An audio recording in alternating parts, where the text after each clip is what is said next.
In this video, we will show you how to change your profile picture on Google. To change your profile picture on Google, just open google.com first. Then you can click sign in. Log in using your mail and password here. After that, you can click your profile picture here. Then click manage your Google account. In here, you need to click personal info. Then you can go to this menu. You can click the photo and you can click add profile picture here. For example, we upload from our computers.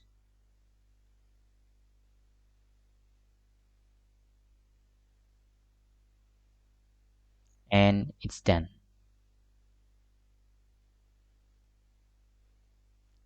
Now, our profile picture will update soon.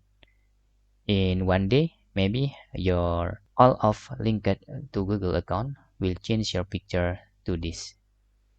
And hope this video helpful for you.